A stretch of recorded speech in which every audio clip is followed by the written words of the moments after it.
ഇപ്പോൾ ആരെ പറഞ്ഞതെന്ന് എനിക്കറിയില്ല. Is a good business man എന്ന് പറഞ്ഞ അനുവേട്ടനാണ്. Husband really is a good business man. അപ്പോൾ ഞങ്ങൾക്ക് കുറച്ച് ബിസിനസ് സംരംഭങ്ങൾ ഹോട്ടലൊക്കെ മാറ്റി നിർത്തിക്കൊണ്ടുണ്ട്. അപ്പോൾ നമ്മൾ ഇതിനകത്ത് ടാക്സ് ഒക്കെ അടയ്ക്കുന്നുണ്ടല്ലോ എല്ലാത്തിനും.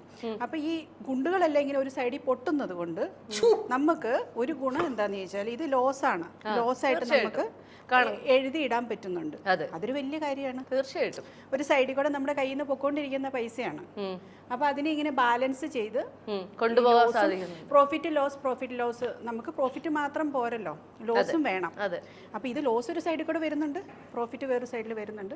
അപ്പോൾ ഇതിനെ ഇങ്ങനെ ഒരു ബിസിനസ് ബാലൻസ് ചെയ്യാനുള്ള കഴിവ് അദ്ദേഹത്തിനുണ്ട്. അതെ. അപ്പോൾ ഒരു കാര്യം നമുക്ക് ഉറപ്പിച്ച് പറയാം, അബാം തുടരും. ഒരു സംശയമില്ല.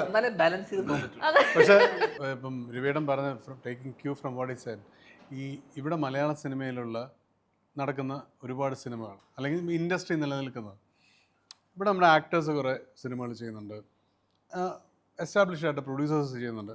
പക്ഷേ റിയലി ഈ ഇൻഡസ്ട്രി നിലനിൽക്കുന്ന ഈ വെളിയിൽ നിന്ന് വരുന്ന പ്രൊഡ്യൂസേഴ്സ് അവർ ഒരു സിനിമ ചെയ്യാൻ വരുന്ന ആളായാൽ പോലും let them come and invest. Because പലരും ഇവൻ്റെ അടുത്തൊക്കെ വരുന്ന ആൾക്കാരുണ്ട്, അവരൊരു 10 to 15 years വെളിയിൽ പോയിട്ട് നല്ല പൈസ ഉണ്ടാക്കിയിട്ട് ഒരു 2-3 മാസത്തെ അവരുടെ വരുമാനം let us do A film എന്ന് പറഞ്ഞ് വരുന്ന ഒരുപാട് പേരുണ്ട്.